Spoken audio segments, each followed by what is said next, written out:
Who here is familiar with Mexican history, with our true history? Not too much. Who here has Mexican pride? Okay, but how are you prideful on something you don't know the history on? What does Hispanic mean? Anybody know? Hispanic, right? Who here has read the Bible or knows a little bit about the Bible? When the Bible refers to a church, it's talking about the people.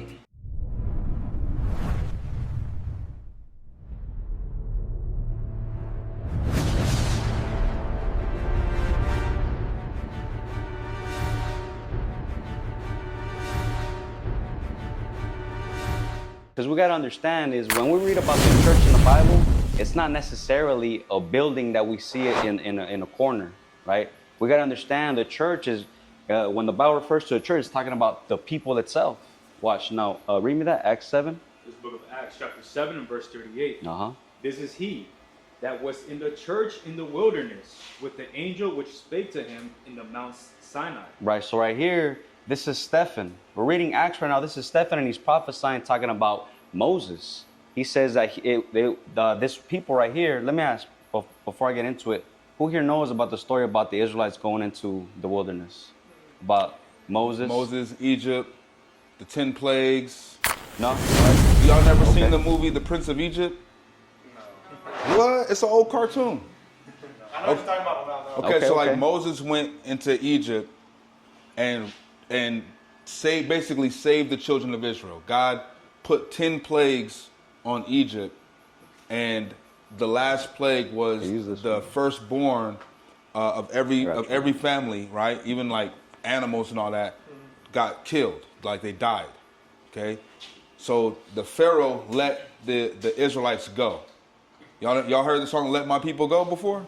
Let my people go. Okay, that's what that's from. That's what it's talking about. Moses kept going and saying, "Let my people go." He would say yes.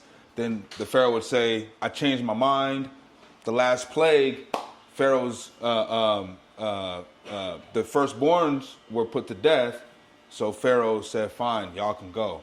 As they were leaving, Pharaoh tried to follow them and kill them and whatnot, and then he ended up dying. So God took the Israelites. When you read the Bible, it's in Exodus, right? So when you read the Bible, it'll tell you after that point, the children of Israel went into the wilderness. Okay, so that's the point he's talking about right now.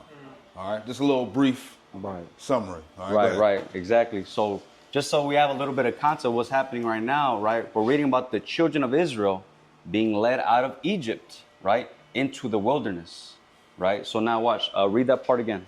This is he that was in the church in the wilderness with the angel which spake to him in the Mount Sinai. Right, notice what it's saying. It says this was he, right? This was he that was with the who? With the angel. No. Read it again. This is he that was in the church in the wilderness with the angel which spake to him. Right, so notice what it's saying. It says this was he that was in the church, right? That was in the wilderness. Remember, who was led out? We just went over it briefly, and and everybody else can check it out a little later. Also, too, just to fact check themselves. But who was led out of Egypt into the wilderness? The Israelites, right? That's the key right there. Read that part again. This is he that was in the church in the wilderness. You see that? That was in the wilderness with the church. So that's one of the things that we got to understand is when the Bible refers to a church, it's talking about the people, the children of Israel. It's not necessarily referring to a building. When we think about a church, or even you look on Google, you put church, you're going to get a picture of these, these different buildings. Some of them look beautiful, they got all these different pictures outside with these different saints. That's not what the Bible is talking about. The Bible is referring to the people. That's really what matters more than the building, right? Finish it off real quick. With the angel which spake to him in Mount Sinai, and with our fathers who received the lively oracles to give unto us. Right. So now we got to understand, right? That when the Bible refers to the church, it's talking about the people, the children of Israel. That's who was led out of captivity. Now let me ask you guys, who here has read the Bible or knows a little bit about the Bible? Brother right here never read the Bible. What's your name, bro? Frankie. Frankie. So we got Frankie. What's your name, sis? Tylee. Tylee. We got Frankie, Tylee. What about you, bro? Tony. We got Tony, Frankie, Tylee, and Ariel, right? So let me ask you, who here has read the Bible? I have, bro. It's been a while, Ariel? I Let don't me, remember it much, to be honest. okay, then that's all right. Let me ask you, Ariel, from a little bit that you can't remember, bro, let me ask you.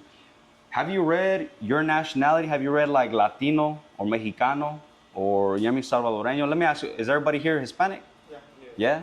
Okay, then so let me stick with that. Have you ever read the word Mexicano in the Bible? No. Nah, you're not. You're not going to read it. You're not going to find it in there because one of the things that we got to be able to understand is, for example, let me ask you, who here is familiar with Mexican history, with our true history? Not too much. Not too much? Who here has Mexican pride? Well, I mean, everybody here. Okay, but how are you prideful on something you don't know the history on? Exactly. Does that make sense? Yeah, I get It's kind of crazy, right? All right, go ahead, Art. No, yeah, and again, it's important for us to be able to really understand what it is that we're saying, to be able to really think like, man, you know what? I don't know, but guess what? This Bible has our true culture, our true nationality, and our true customs that at one point we did keep, right? Like for example, I'm gonna show you guys something. Who's got a flyer? Can I see one of those flyers real quick, guys? So when you see one of these flyers, right? When you see one of these flyers, when you think about, like, for example, who here has seen a sarape? You know, let me put. You know what it is? No, it sounds familiar. Un pancho. Oh, okay. Un pancho. Who knows what a pancho is? like the one you put on your. Yeah. They got different names. A sarape, un pancho, right? Let me ask you. So with that garment, right? Give me numbers 15. With that garment, what comes at the end of the pancho? Like the little rope things. The little rope things. What do you think, Yeah, sis? like that, like the little rope things, like little strings, Like these? Like these? Oh, okay. like Ye- but thicker. Right, but thicker, right? But Right. different material, right? Kind of like these are. I know you're getting a haircut right now. Yeah. Do you see what I'm saying? Yeah, I've seen them, yeah. Now look, did you guys know that that was actually a commandment in the Bible that we have to keep?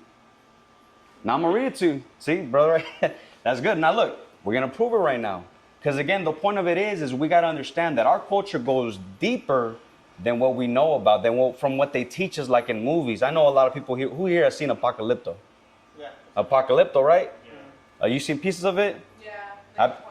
Right, like people think that our history starts when human sacrifices, and you know what I mean, we were killing each other and oppressing each other. No, it goes deeper than that. At one point, we were keeping these laws of God. Now look, I'm gonna show you about the franjas. This is how you say them in Spanish. You know, las franjas, ¿verdad? On the bottom of a pancho.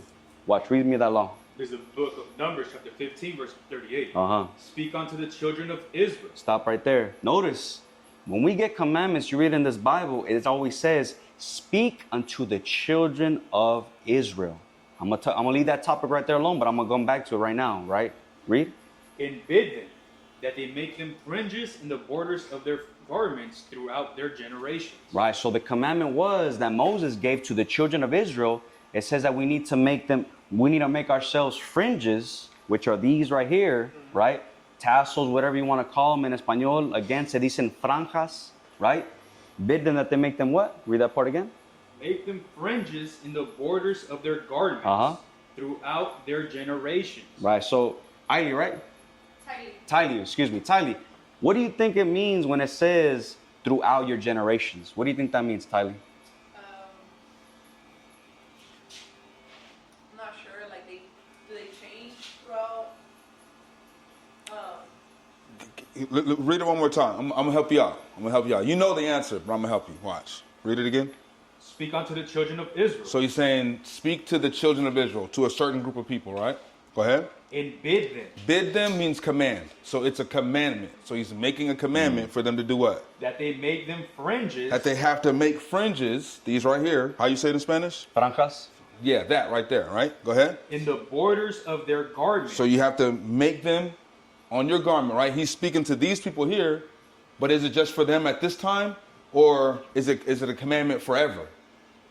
Is it a commandment forever? Right? All the commandments are forever, right? Yeah. Okay. So it's a commandment forever. So he says, tell them to do this, right?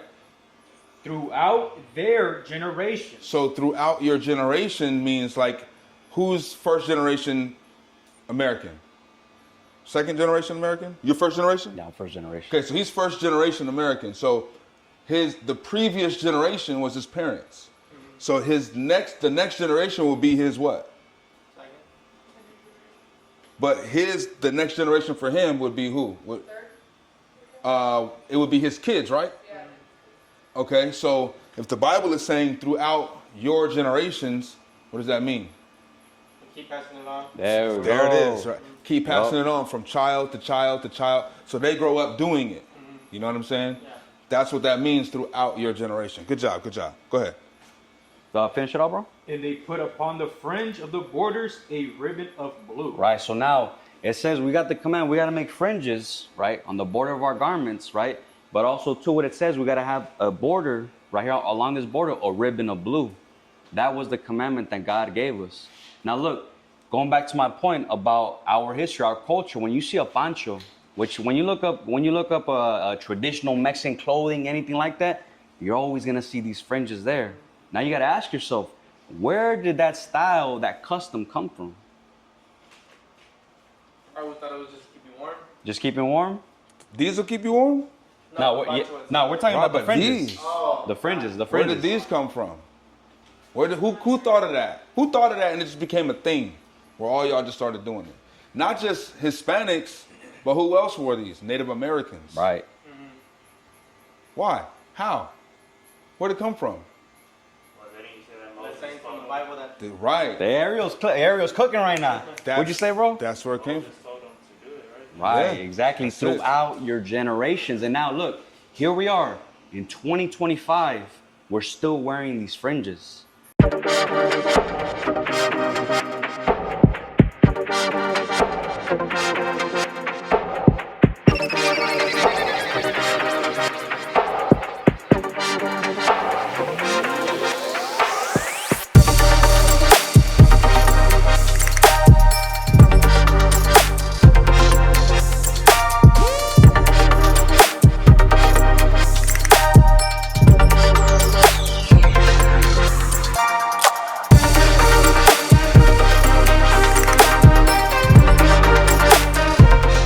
Now look, it might not be as popular, right? But guess what? That's why we're reading the Bible right now and we're getting the law. And guess what? Once we read this law, we're like, oh shoot, the Bible says that we have to keep these fringes on all of our garments. Some of us, we have wives, some of us, we have children. Guess what our wives and our children have? They have these fringes on.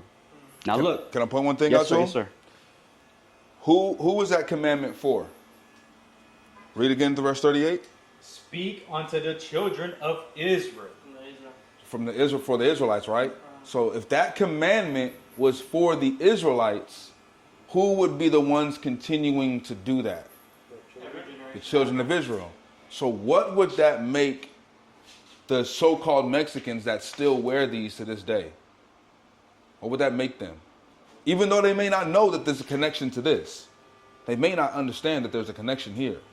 But they still do it. You know how you just do stuff because your parents did it? You don't know why, you just do. So, but what would that make them? What would that make them? Followers of what they were told? Yes, but are they would be the children of Israel, right? Or no? Came Or from that. am I tripping right now? No, as he said, it came from Right. So Right. because not every nation would do that. God only gave it to one group of people. He didn't give it to the whole world to do, right? So if he only gave it to them and said, hey, you guys do this, then, and if you're the ones who's doing it, then what would that make you?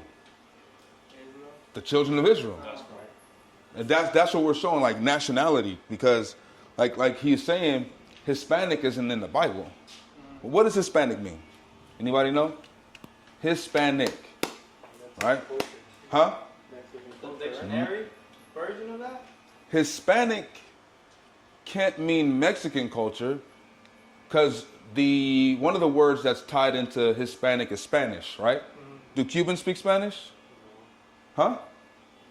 Yeah. Do Puerto Ricans speak Spanish? Who else? To, Dominican Republic, they speak Dominicans. Spanish? Yup. Wait a minute. Hold on. So is that Mexican culture? Salvadorians. Nah. They have their own culture. They have their own. So Right. how does Hispanic mean Mexican culture? And if Mexican, weren't you guys Aztecs before? So wait a minute. Wait, time out. I'm confused. How will we have Mexican culture and you're prideful in that, or Hispanic culture, when none of those terms were given, none of those terms you guys called yourselves that at all? before Spanish was forced on you by the conquistadors, the Spaniards.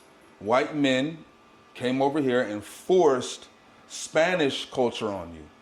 And that's why now we take pride in Hispanic culture. Hispanic means property of Spain. That's what Hispanic means. That's why Puerto Ricans are Hispanics, Mexicans are Hispanics, Central, South American in certain areas are Hispanic. Brazil, they speak Portuguese because they were conquered by Portugal. Yeah. So you have Haiti on one side and you have Dominican Republic on the other side. Now, the Dominican Republic speak what? Spanish. Speak Spanish. On the other side, same island. On the other side, what do they speak? In Haiti? French Creole, because they were conquered by the French. So there was a battle or a war of conquering from the European countries when they came to this side of the world. So that's why I speak English, y'all speak Spanish. Native Americans speak what? English. They weren't conquered by the Spanish. Central Americans speak Spanish. Right. You have other places in Louisiana. That was French territory. Canada, French territory. They were all being conquered. All of this whole area was being conquered at one point in time. And over time, they forced us to, into other religions like Catholicism. That was forced on us. Y'all know that, right? That was not a thing we just did. That was forced on us. Yeah. Also too, because remember, one of the things that we like to celebrate as Mexicans, right, is Mexican independence, right? From when we supposedly gained our independence from the Spaniards. We gotta understand, when you really look into the contract that we signed, is one of those things that we had to bow down to was being Catholic. That's why the majority of Mexico, we're all Catholic there. That's who the majority of Mexico is. We're all Catholics. But the only way that we're able to gain our supposed independence was if we agreed to be a Catholic state. You see what I'm saying? Just something for you guys to look into too. Now watch this. That is biblical. That's biblical. Across the earth, the prophets move. From city streets to distant lands, the message is the same. Israel must rise. Through every quest, every journey, the truth spreads. No border can contain it. No distance can silence it. Our nation lives in every moment. In joy, we celebrate marriages. In sorrow, we honor our dead. On the Sabbath, we gather as one. Families rejoicing together, bound by the commandments of God. Yet are we tried. From the stones in Kenya to the hatred in Montana, we endure as a soldier of the Lord. And still, the mission expands. On the airwaves, on the screens, in every nation under heaven, Israel's voice is heard. We build our communities. We raise our children in royalty. We restore what was broken. We clean what was defiled. We show the world who we are.